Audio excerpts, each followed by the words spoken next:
welcome back to my YouTube channel. මගේ YouTube channel එකට ඔයාලා හැමදෙනාම සාදරයෙන් පිළිගන්නවා. ඉතින් ඔයා මගේ channel එකට අලුත් කෙනෙක් නම් ඔයාවත් අනිවාර්යයෙන්ම channel එකට සාදරයෙන් පිළිගන්නවා. මගේ වීඩියෝත් එක්ක දිගටම එකතු වෙලා ඉන්න කියලා ඔයාට invite කරනවා. Okay. මම අද ඔයාලත් එක්ක ඇත්තටම share කරගන්නේ දවස් දෙකක පොඩි vlog එකක්.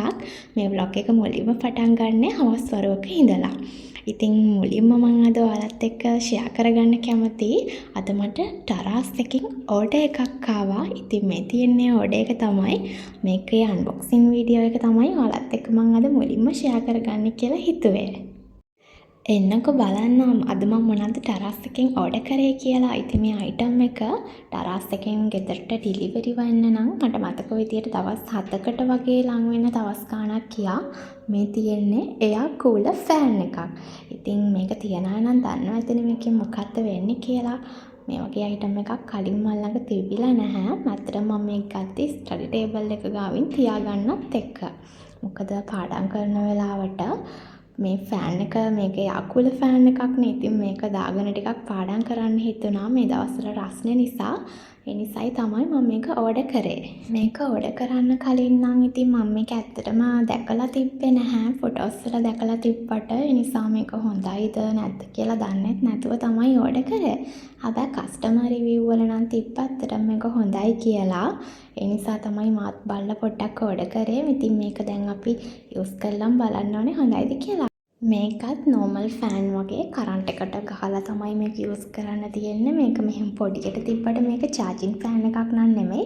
මෙන්න මේ fan එකේ මෙන්න මේ පොඩි කෑල්ලට අපිට පුළුවන් මොකක් හරි perfume එකක් වගේ ස්ප්‍රේ කරන්න. එතකොට අර එකෙන් එන හුළඟත් ඒ ස්ප්‍රේ එකත් එක්කම එනවා. මේක වතුර වලින් තමයි වැඩ කරන්නේ. වතුර දාලා නැත්නම් අයිස් කැට දාලා තමයි මේක වැඩ කරන්නේ. ඉතින් අනිවාර්යෙන් මේ ෆෑන් එක යූස් කරන්න ඒ නිසා වතුර හරි අයිස් කැට හරි දාන්න වෙනවා. මම මුලින්ම මේකට වතුර ටිකක් දාලා ඔන් කරලා බැලුවා කොහොමද මේකේ තත්ත්වය කියලා. ඉතින් වතුර දාලා ඔන් කරලා බැලුවමත් මේක ඇත්තටම normal ෆෑන් එකකින් එන හුළඟට වැඩිය AC එකකින් එන හුළඟ වගේ තියෙනවා. ඒ කියන්නේ normal ෆෑන් එකකින් අපිට එන හුළඟට වැඩිය කූල් එයා එකක් එනවා. ඊට පස්සේ මම මේකට අයිස් කැටක් දාලා බැලුවා. එතකොට කලින් වතුර දැම්මටත් වැඩිය කූල් එකක් එනවා. මොකද අර කෙලින්ම අයිස් කැට දාපු නිසා. මේකේ තව තියෙනවා ලැම්ප් එකක්. මේකේ කියන්නේ මෙන්න මේ ලයිට් එක මාරු වෙනවා. ඒක ඔටෝ කලර්ස් එකේ කලර්ස් වලට මාරු වෙනවා. අපිට ඕන නම් එක කලර් එකකට තියන්නත් පුළුවන්. ඉතින් මේ තියෙන්නේ ලයිට් ඔෆ් කරාට පස්සේ මේකේ ලයිට් එක පේන විදිය. එක කලර්ස් තියෙනවා. ලස්සන කලර්ස් ගොඩක් තියෙනවා. blue, red, orange, yellow, green ගොඩක් කලර්ස් තියෙනවා. white කලර් එකක් තිබ්බා. තව මේකේ බටන් එකක් තියෙනවා. ඒ තමයි ටයිමර් එක. ඉතින් මේක ස්ටඩි කරන කෙනෙක්ට ස්ටඩි ටේබල් එකෙන් තියාගන්න හොඳයි කියලා රෙකමන්ඩ් කරන්න පුළුවන්. හරි. ඉතින් මේ තියෙන්නේ දෙවෙනි දවස. දෙවෙනි දවස යුනිට් එකක්. ඉතින් මේ තියෙන්නේ අද මම දන් යන ඇඳුම. ඔයාලා බලන්න ඇතිනේ මේ මොකක්ද කියලා. මැද ඉතින් අපිට තියෙන ඩ්‍රෙස් කෝඩ් එක තමයි සාරි. ඒ නිසා අද මම අඳන් යන්නේ සාරියක්.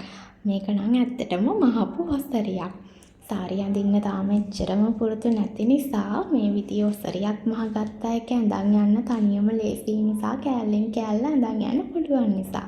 ඉතින් මේ තියෙන්නේ ඔසරියේ තියෙන කෑලි ටික. මේක ඇඳන් යන්න නම් හරිම ලේසි ඇත්තටම. මොකද කෑල්ලෙන් කෑල්ලෙන් ඇඳගන්න තියෙන්නේ.